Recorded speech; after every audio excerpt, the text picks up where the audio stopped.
सहना भवतु सहनौ भुनक्तु सह वीर्यं करवावहै तेजस्विनावधीतमस्तु मा विद्विषावहै। ओम शांति शांति शांति।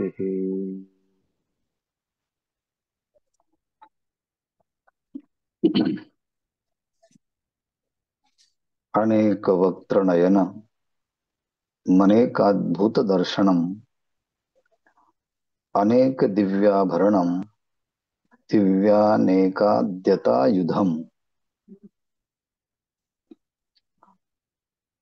विश्वरूप दर्शन योग। श्रीमद् भगवद गीता तथा ज्ञानेश्वरीचा 11वा अध्याय श्लोक क्रमांक 10। भगवंतानी अर्जुनाला दिव्य दृष्टी प्रदान केल्यानंतर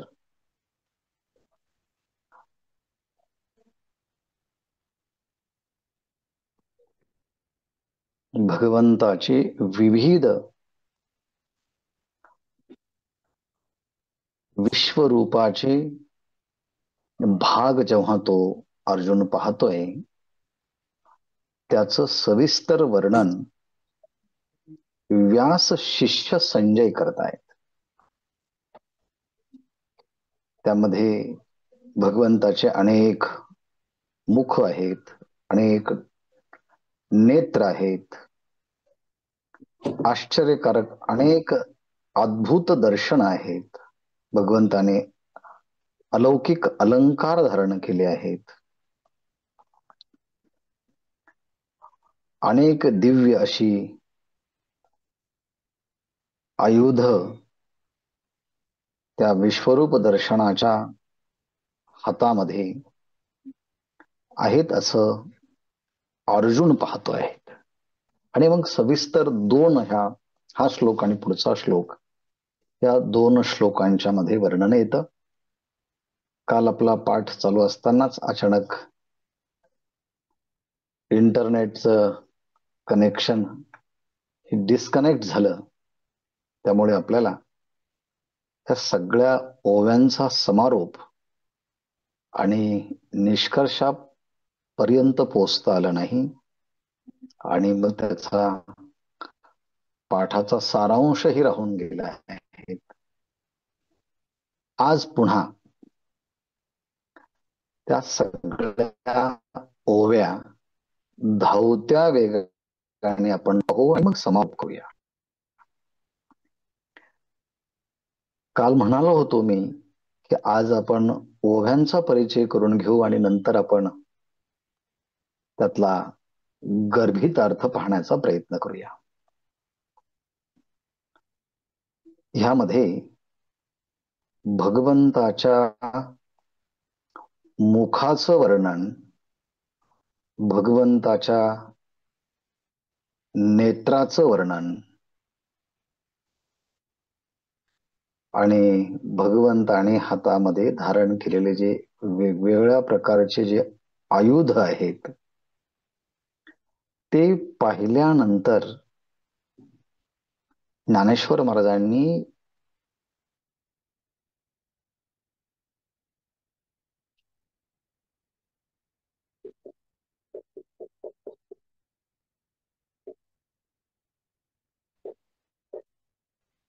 एक अलंकार म्हणून त्या विश्वरूप भूमिका आहे ती भूमिका प्रगटना आणली। ती कल्पना कशी साकार होते हा एक महत्वाचा ह्या आहे की भगवंताचे विश्वरूपाचे जे मुख आहेत, अनेक मुख आहेत, ते अनेक मुख पाहताना कशा कशा कल्पना ज्ञानेश्वर महाराजांनी साहित्याने आपल्या समोर उभ्या केल्या आहेत. त्या कल्पनेमध्ये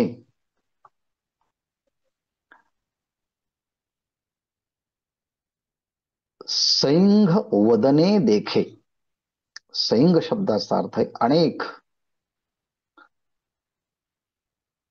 ज्यांची संख्या सांगता येत नाही, अशी भगवंताची मुख पाहिल्यानंतर त्या मुखाच्या ठिकाणी दोन कल्पना केल्यात. एक आहे रमा नायिकाची राजभुवने. भगवंताचे मुख, रमा म्हणजे लक्ष्मी आणि तिचा पती म्हणजे भगवान विष्णू, त्या विष्णू परमात्म्याचे जणू काही मोठमोठे राजभुवन आहेत, राजवाडे आहेत, अशी एक एक मुख पाहिल्यानंतर कल्पना येऊ लागली. एका एका मुखाच्या ठिकाणची कल्पना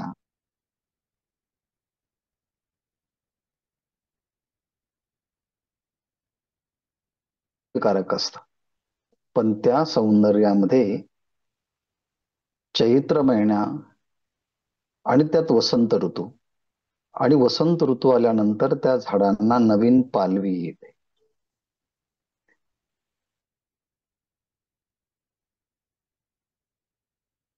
आनंदाचे वने सासिन्नले. भगवंताची मुख पाहिल्यानंतर जणू काही आनंदाचे वनच विकसित झाले. आणि तसही आहे, भगवंताचं मुख पाहिल्यानंतर अनंत जन्मीचे विसरले दुःख, पाहता तुझे मुख पांडुरंगा.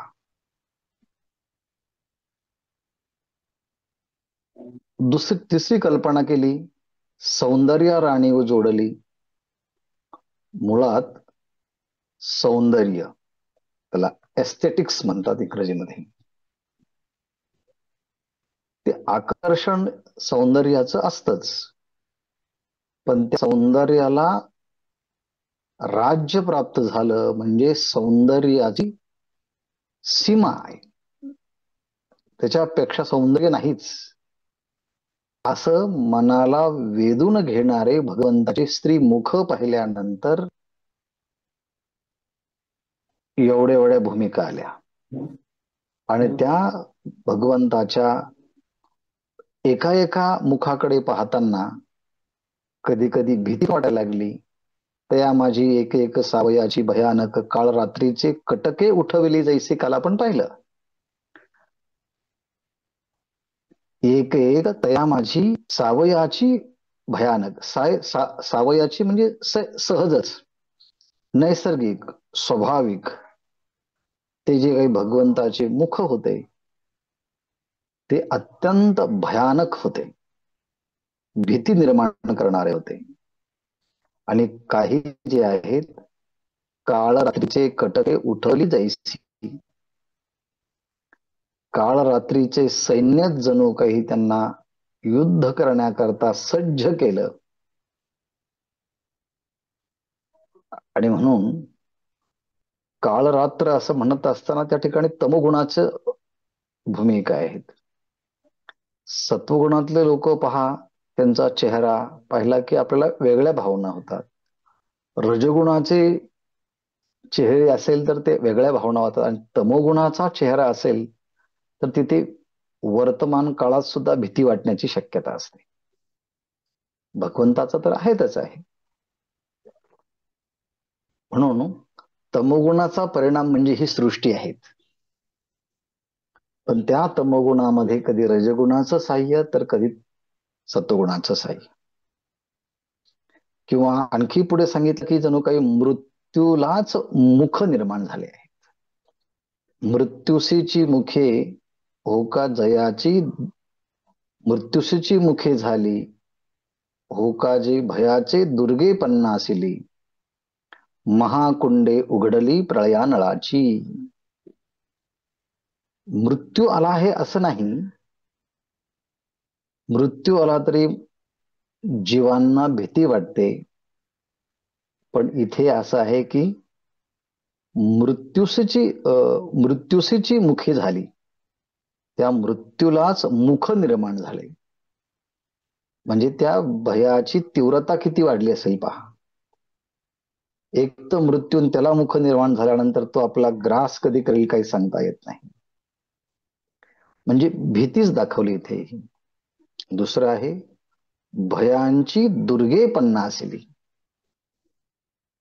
कधी कधी माणसाला इतकं दुःख येतं की जणू काही त्या दुःखाच्या डोंगराच्या खाली आपण दबलं जातो की काय. म्हणून देह दुःखाचे नि डोंगरे दाटीजे पडिभारे चित्त न दटे. जीवनमुक्त महापुरुषाला कितीही दुःख झालं तरी शस्त्रेवरी तोडलिया, देह आगी माझी पडलिया, चित्त महासुखे पौडलिया चेओची नाही. जीवनमुक्त महापुरुषाच्या ठिकाणी किती जरी दुःख झाले तरी तो त्या परिस्थितीत विचलित होत नाही. इथे सांगतात त्या परमात्म्याचे जे मुख आहेत जणू काही भीतीचे डोंगर विस्तारलेले आहेत. भयाची दुर्गे पन्नासली. मोठमोठे डोंगराचे भाग विस्तारले आहेत. किंवा महाकुंडे उघडली प्रलय नळाची. प्रलय काळामध्ये जेव्हा अग्नीचा विस्तार होतो तेव्हा प्रलया नळाची महाकुंडे उघडली. प्रलय अग्नीच्या वेळेत जसं मोठमोठे कुंड निर्माण जसं दिसावेत तशाप्रमाणे कुंड निर्माण झाली. असे भगवंताचे मुख आहे. भगवंताच्या त्या विश्वरूपाच्या ठिकाणी मुख केलं की जणू असं वाटायचं की प्रलय. तर भगवंताची ती जीभ लाल भडक, त्यात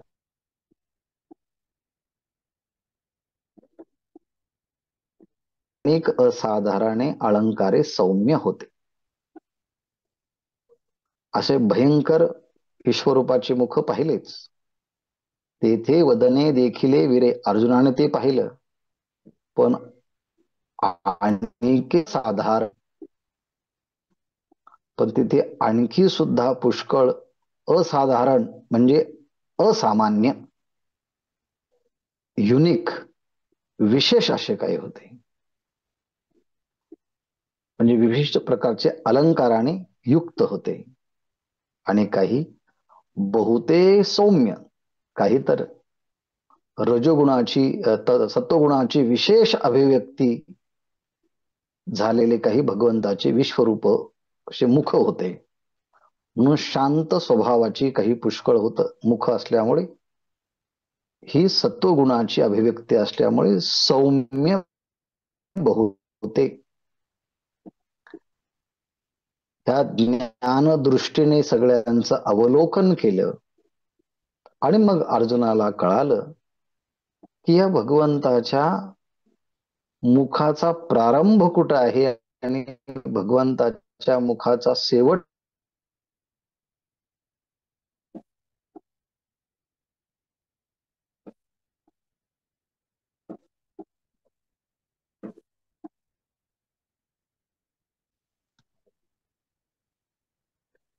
भगवंताच्या मुख दर्शनाचा अर्जुनाला झाला. अर्जुन भगवंताच्या नेत्राकडे पाहू लागला. 202 ओवीच्या नंतर वर्णन जे येतं ते भगवाच्या नेत्राचं आहे. तोपर्यंतच वर्णन येत होतं ते वर्णन भगवंताच्या मुखाचं झालं. नाना वर्णे कमळवणे विकासली से अर्जुने, नेत्र देखील पालिंगणे आदित्यांची.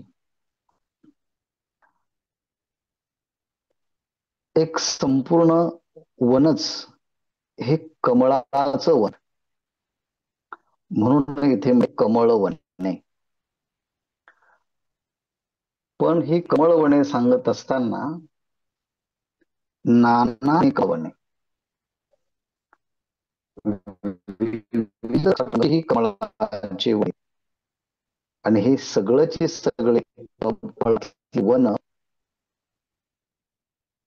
ही विकसित झाली.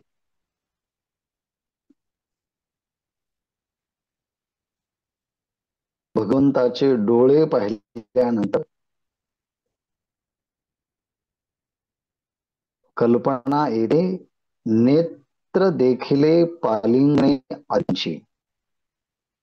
भगवंताचे ते डोळे पाहिल्यानंतर जणू काही सूर्याची पंक्तीच एका रांग बसलेली आहे की काय.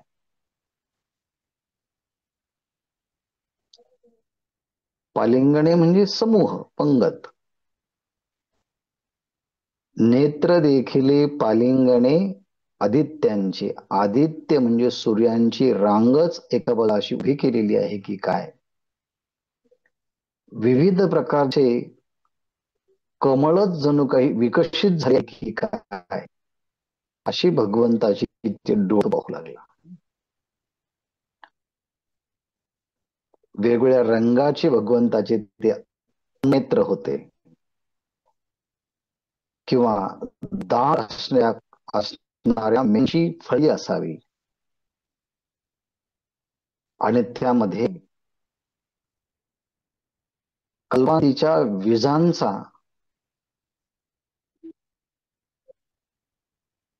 प्रगटीकरण व्हावं. कृष्ण मेघांची दाटी माझी कल्पांत विजूची फुटी. कल्पांताचा काळ आहे, दाट ढग दाटलेले आहे, त्यामध्ये कल्पांताची वीज फुटावीत.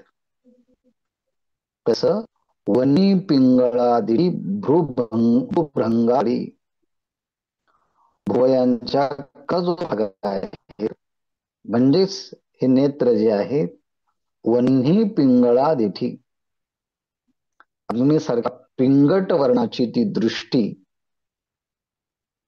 त्याने ती पाहिली. आणि हे एक एक आश्चर्य असताना ते रूपे पंडुसुता दर्शनाची अनेकता प्रतिफळली. एकच विश्वरूप पाहत असताना अनेक योग एकातूनच आहे. म्हणजेच अर्जुनाला त्या एका स्वरूपाच्या ठिकाणी अनेक दृश्य पाहण्याचा योग, अनेकता दर्शनांची प्रतिफळली, दर्शनांची अनेकता प्रतिफळली. एका दोन नेत्रांच्या ठिकाणी पाहत असताना अनेक नेत्रांच्या कल्पना समोर आल्या. एका मुखा ठिकाणी पाहत असताना अनेक मुखांच्या कल्पना पुढे आल्या. म्हणजे एका एका अवयवाच्या ठिकाणी अनंत रूप तो पाहू लागला. मग मुखाकडे पाहिलं, डोळ्यांकडे पाहिलं, मग चरण ते कवणीकडे, केऊ ते मुकुट के दोरदंडे, ऐसी वाढवीत आहे कोडे चालयाची. मुख्य भाग आहे, देखाव्याची ऐशी चाड वाढीत आहे. भगवंताचं विश्वरूप पाहिल्यानंतर तो थकला नाही, तो कंटाळला नाही, बस झालं असं म्हणत नाही. उलट देखावयाची चाड ऐशी वाढीत आहे.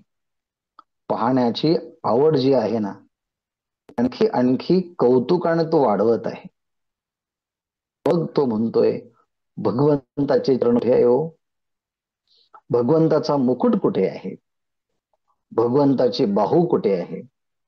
कारण त्याला एका एका अवयवाच्या ठिकाणी अनेक प्रकारचे भाव स्फुरत होते. आणि मग प्रश्न इथे एवढा आला की तो पाहण्याची आवड कौतुकाने वाढत होता. एवढी कल्पना पुढे आली. मग ज्ञानेश्वर महाराज म्हणतात, एखाद्या भक्ताने भगवंताच्या ज्ञानाची आवड निर्माण केली असेल मध्ये, की मला भगवंताच्या यथार्थ स्वरूपाचं ज्ञान व्हावं. एखादा म्हणत असेल की मला ज्ञान नको, मला त्या सगुण साकार परमात्म्याची सगुण दर्शन व्हावं. एखादा म्हणत असेल की मला त्या परमात्म्याच्या बरोबर कोणता तरी संबंध निर्माण मला त्याच्याशी वागता आलं पाहिजे. तो आई वडिलांचा असेल, भावाचा असेल, बहिणीचा असेल, मित्रांचा असेल, कोणता तरी संबंध प्रस्थापित करून मला भगवंतावरती प्रेम करायचं आहे. तर त्याला तशी इच्छा झाली तर भगवंत तीही इच्छा पूर्ण करेल. आणि म्हणून भक्ताने केलेली कोणतीही इच्छा पूर्ण करण्याची जबाबदारी परमात्मा घेत असतो. त्याची कोणतीही इच्छा वाया जात नाही, निरर्थक जात नाही. कारण भगवत भक्ताची इच्छा ही समष्टीची मागणी असते. समष्टीची मागणी असते. त्यातून समष्टीच्या अनेक गरजा भागवल्या जातात. आणि म्हणून त्याची इच्छा अपूर्ण राहणार नाही हे सांगण्यासाठी भाग्य असं म्हटलं आहे. निदार्थ कालत्व होईल मनोरथा, काय पिनाक पाणी याची भाता आहात ती. अहो म्हटले थोडं भाग्य असेल आणि त्या भाग्यामध्ये थोडासा प्रयत्न, त्या व्यक्तीला यश प्राप्त होतं. भाग्याने उद्यमाचे निमित्त संपत्ती अपयशे घर रेगे. भाग्यवान माणसाने थोडा तर खूप मोठा लाभ होतो. आणि दैवहीन माणसाने किती मोठा व्यापार केला तर त्याला लाखाचे बाजार होतात. म्हणून भाग्याचा निधी आहे. मग त्याने मनामध्ये मानलेले जे काही मनोरथ आहे ते विफलत्व होईलच कसं. अहो म्हटले कसं होईल, विफलत्व होणार नाही. मग काय होईल, सफल होईल. गुणारण दिलं आहे, काय पिनाक पाणीयाच्या भाता वाईकडे. भगवंताने धारण केलेलं जे काही भगवान शंकराने धारण आहे त्याला पिनाक धरण. आणि पाणी म्हणजे हात. पिनाक नावाचं धनुष्य ज्या परमात्म्याने हातामध्ये धरलेलं आहे आणि त्या धनुष्याच्या मध्ये जे काही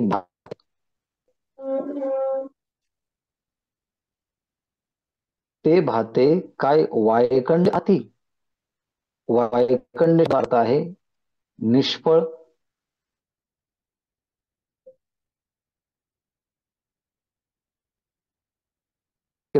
पिनाक नावाचं धनुष्य आहे त्याच्या पाठीमागे असणारे भाते ते काय निरर्थक आहे का, नाही म्हटले अमोघ आहे. अमोघ म्हणजे त्यामध्ये विशेष प्रकारची शक्ती आहे, सामर्थ्य आहे. हे निरर्थक जात नाही. तसं अर्जुनाच्या मनामध्ये भगवंताच्या विश्वरूपाची जी काही जिज्ञासा आहे ती जिज्ञासा मान झाल्यानंतर ती व्यर्थ जात नाही. हे सांगण्यासाठी आणखी उदाहरण दिलं आहे, ते म्हणजे भगवान ब्रह्मदेवाच. चतुरांना असं म्हटलंय. जसं चतुरान म्हणजे ब्रह्मदेव, तरी चतुरांची वाचे काय आहात टिकिया अक्षरांचे साचे.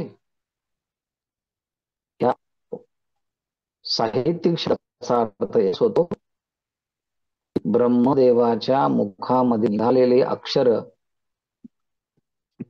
ते कधी होतील का, निष्फिल का, व्यर्थ जातील का. मग काय म्हणून साध्यंतपण अपराचे केले. म्हणून त्या अर्जुनाने अमर्याद विश्वरूप प्रारंभापासून शेवटपर्यंत कुठं काय पाहिलं आहे तो त्याचं निरीक्षण करतोय. अपराचे साधन ते लिहिले त्या परमात्म्या सगळ्या अवयवांचं यथार्थ दर्शन घेतलं. परमात्म्याचं यथार्थ दर्शन होण्यासाठी वेदालाही त्या परमात्म्याचं कळलं नाही. जयाची सोय वेदाना कळे, तयाचे सकळाव एके वेळ. अर्जुनाचे दोन्ही डोळे भोगिते झाले. अर्जुनाच्या दोन्ही डोळ्याने भगवंताचं ते विश्वरूप पाहण्याचा सोहळा तो इतका आनंदाने भोगत होता की जो अर्जुनाने परमात्म्याच्या विश्वरूपाचा दर्शन सोहळा अनुभवला, त्या विश्वरूपाचं वर्णन करण्याकरता वेदाला देखील काय. जयाची सोय वेदा ना कळे. वेदाला सुद्धा त्याचा स्वरूपाचा मार्ग कळाला नाही. त्या परमात्म्याचे विश्वरूपाचे सकाळ सगळे नकशिकांत विश्वरूपाचं दर्शन एकाच वेळेस अर्जुन आपल्या दोन्ही डोळ्याने भोगत होता, पाहत होता, अनुभवत होता, स्मरत होता. आणि त्या अनुभवामध्ये सुखामध्ये तो रंगून घेता. भगवंताच्या डोळ्याचं वर्णन. म्हणून चरणौनी मुकुटवरी देखत विश्वरूपाची थोरी, जे रत्न अलंकारी मिरवत असे. भगवंताच्या ऐश्वर्याचं वर्णन केलेलं आहे. चरणौनी मुकुटवरी, एक आहे एकदम खाली आणि दुसरं आहे एकदम वर. म्हणजे चरणापासून तर मुकुटापर्यंत चरणौनी मुकुटवरी देखत विश्वरूपाची थोरी. विश्वरूपाची थोरी देखत, जे नाना रत्न अलंकारे मिरवत असे. त्या विश्वरूपाची थोरी महती मोठेपणा अर्जुन हा नखशिखांत पाहत होता आणि विविध प्रकारचे भगवंताच्या त्या शरीरावरती शोभत होते. आणि म्हणून प्रत्यक्ष परब्रह्म आणि त्या परब्रह्माला आपल्या अंगावरती घालण्याकरता असणारे जे अलंकार, ते अलंकारचे होते. केवळ किती महागाचे होते याच्याबद्दल काय बोलावं म्हटले. ब्रह्म आपुलेने अंगिले, अवया झाला आपणाची अनेगे. आपणच अलंकार होऊन आपल्या अंगावरती तो परमात्मा अलंकार घालूला. मग ते लेणे सांगे काहीसे या सारेखी.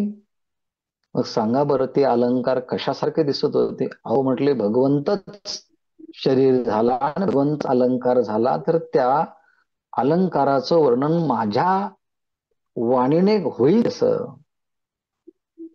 अहो, जे प्रभेची झळाळा जाळू चंद्रादित्य मंडळा, महातेज जिव्हाळा, जेने विश्व प्रगटे.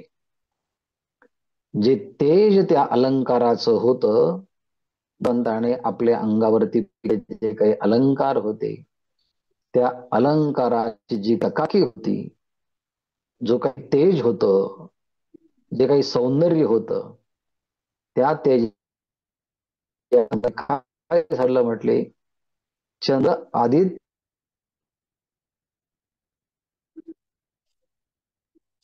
तेजाच्या सामने प्रकाशित असणारा जो काही सूर्य, त्याचाही प्रकाश वाढला. आणि प्रकाशित असणारा जो काही चंद्र, त्या चंद्राचाही प्रकाश वाढला. कसा म्हटले. जे प्रभ्या झळाला चंद्रादित्य मंडळ उजाळू. चंद्र आणि आदित्यालाही उजाळा प्राप्त झाला. याप्रमाणे महातेज जिव्हा, जेने विश्व प्रगटे. त्या परमात्म्याच्या ठिकाणचं असणारं जे महातेज, त्या महातेजापासूनच संपूर्ण विश्वाची निर्मिती झाली, विश्वाचं प्रगटीकरण झालं. तो जो भगवंताचा दिव्य शृंगार होता, तो दिव्य ते शृंगार कोणाचीही मतीस होय गोचर. देव आपणाची लेले ऐसे वीर देखत असे. प्रश्न विचारला आहे ज्ञानोबा यांनी. भगवंता विश्वरूपाच्या त्या सगळ्या शरीरावरती तो दिव्य तेज शृंगार, त्या अलौकिक म्हणजे भगवंताने परिधान केलेले जे अलंकार, ते अलंकार जो काही शृंगार आहे, जे काही तेज आहे, बरं ह्या जगामध्ये कळेल भगवंताचं ते म्हणजेच पृथ्वी तलाच्या सौंदर्य रिजाचं वर्णन कोणत्याही बुद्धिमान माणसाला कोणाच्याही बुद्धीचा विषय होणार नाही की त्याला ते करता येईल. म्हटले देवे आपण पिले ऐसे वीर देखत, तो शृंगार धारण केलेला परमात्मा स्वतःच तो सगळं बनलेला आहे. ते कोणाच्याही बुद्धीला कळणार नाही हे जरी असलं, पण अर्जुन मात्र भगवंत प्राप्त दिव्य दृष्टीने तो पाहत होता. आणि पाहत होता ज्ञान दृष्टीने.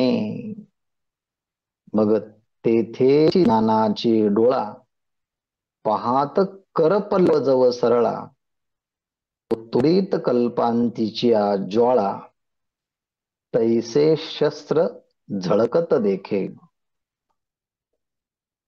उद्यत शस्त्र अशा शब्दाचा प्रयोग आपल्याला मूळ श्लोकांच्या मध्ये पाहायला भेटतो. दिव्यानेका द्याधम म्हणजे अनेक दिव्य शस्त्र भगवंताने युद्ध करण्यासाठी हातामध्ये धारण केलेले आहेत, असं एक विश्वरूपाचं दर्शन आहे. तैसे शस्त्र झळकत देखे, परमात्म्याच्या हाती असणारे शस्त्र त्याप्रमाणे शोभा झळकणारी ज्या शस्त्रांच्या मुळे अशस्त्र तो पाहत आहे. कसं पाहते? ज्ञानाची डोळा पाहत, ज्ञानाची पाहत आहे. कसं आहे पाहत? करपल्लव जव सरळा,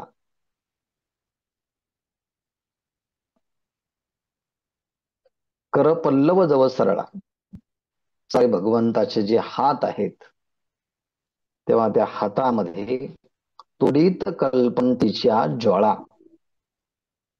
त्याचा अग्नी जणू काही ते तुडीत आहे, अशा प्रकारचे धारदार आणि विशेष सामर्थ्य संपन्न शस्त्र भगवंताने धारण केले. ज्या शस्त्राच्या द्वारे प्रलयाचा तोडावा एवढं ते धारदार शस्त्र. अग्नी हा तोडला जाऊ शकत. इथे वेगळ्या भागाचं वर्णन करायचे परमात्म्याच्या विषयीच.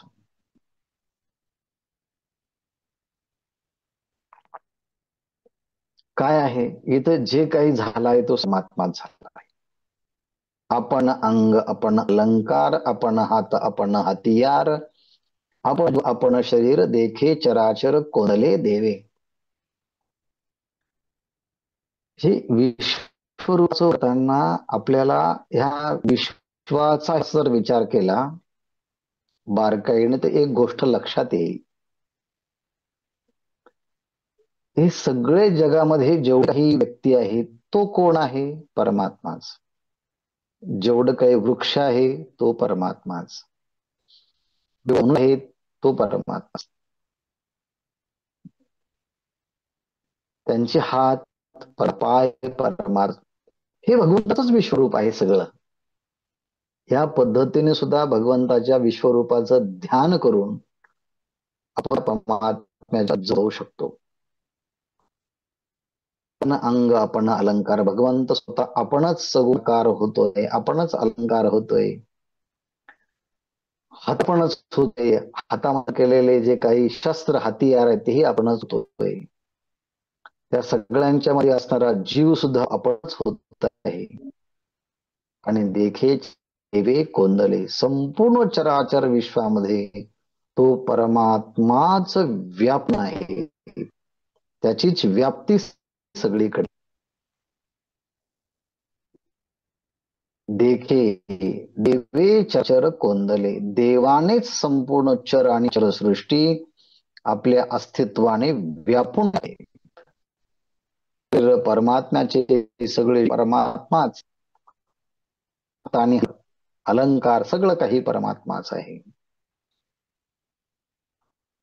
असे हे दिव्य तेज जयाच्या किरणांचे निखरपणे नक्षत्रांची होती फुटाई. जे तेजला वन्नी म्हणे समुद्री रिघो.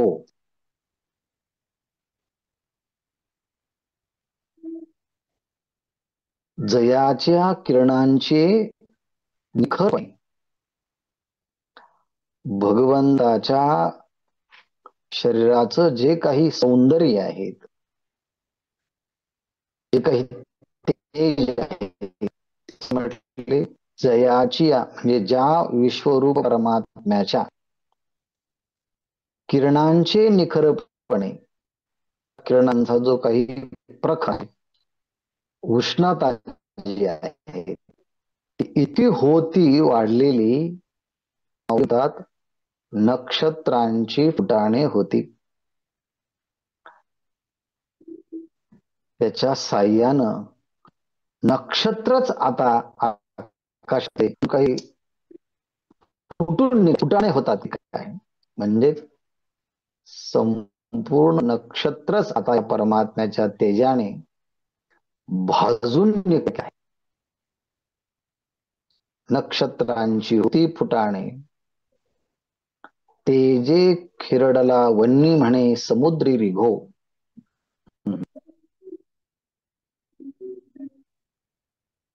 तेजे खिरडाला भगवंताच्या ठिकाणी असले काही तेज आहेत. ते तेज जगामध्ये असणारा जो काही अग्नी, तो अग्नी त्या तेजाने मागे सरकला. तेजे वन्नी खिरडला. आपण एकदम पळत जाऊन पळता एक अग्नी दिसावा मोठा आणि एकदमच आपण मागे व्हावं, त्याप्रमाणे भगवंत तेजाची उष्णता पाहिल्यानंतर जगात जे काही पंचमहाभूत आहे त्यांनी म्हणजे अन्नाचं जे तत्व आहे ते तत्व नंतर एक पाऊल मागे सरलं. वन्नी खिरडला, वन्नी हा मागे सरकला आणि काय म्हणतोय, भगवंताच्या तेजाने मी इतका तापलो आहे की मला आता समुद्रात जाऊ द्या. मी समुद्रात प्रवेश करतो तरच मला शांतता प्राप्त होईल. म्हणजे भगवंताच्या तेजाने पहिलाच उष्णता निर्माण व्हावी आणि ती घालवता समुद्रात एवढं भगवंताचं तेज.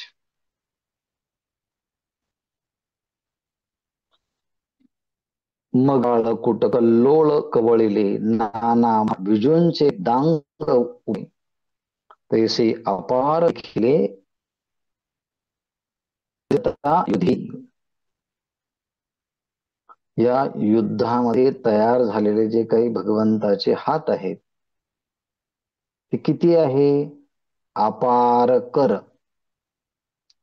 म्हणजे भगवंताच्या विश्वरूपाच्या जे काही हात आहे त्या हाताची गणतीच करता येणार नाही असे मर्याद अपार कर हात पाहिले. अपार कर केले अनेक केले, अनेकांच्यामध्ये युद्धासाठी असलेले शस्त्र त्या परमात्म्याने धारण केलेले आहे हेही पाहिलं. उद्यता युधी, युद्ध करण्याकरता हातामध्ये आयुरण केलेले आहे त्या परमात्म्याचं रूप पाहिलं. आणखी काय पाहिलं, काळ कल्लोळी कवळेले. काळकूट शब्दाचा अर्थ होतो विष, कवळीले शब्दाचा अर्थ होतो ग्रासले आहेत. काय, काळकूट कल्लोळी कवळले. काळकूट नावाचं जे विष आहे ते विष धनु सगळ्या बलांनी त्याला ग्रासलं आहे. म्हणजेच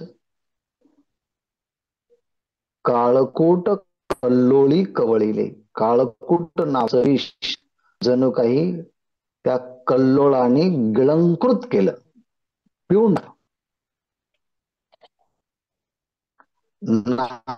नाना विजूंचे दांग उमटले.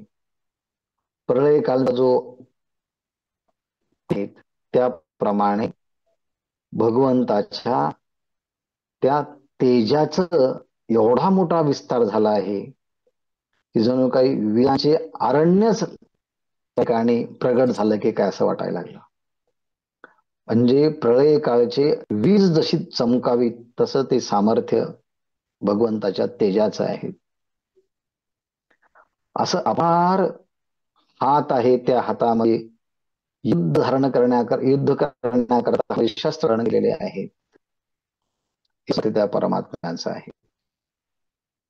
एवढंच नाही, भगवंताच्या गळ्यामध्ये ज्या काही माळा आहेत त्या माळा सुद्धा सामान्य नाही, दिव्य माल्याम. नंतर अंबर, कपाळावरती दिव्य गंधाची उटी लावलेली आहे. आणि परमात्म्याच्या नखापासून तर शिखापर्यंत सगळेच अवयव हे आश्च आहेत, स्वरूप आहे. मुखम, सगळ्या बाजूने अनंत मुख आहेत, असं ते परमात्म्याचं एक वेगळं सौंदर्याचं वर्णन पुढच्या श्लोकामध्ये येतं. हा भाग बघत बघत आपण आपल्या ध्यानामध्ये याचं रहस्य काय आहे, आपल्या ध्यानामध्ये त्या परमात्म्याच्या विश्वरूपाच्या मुखाचं ध्यान करावं, त्याच्या डोळ्यांचं करावं, त्याच्या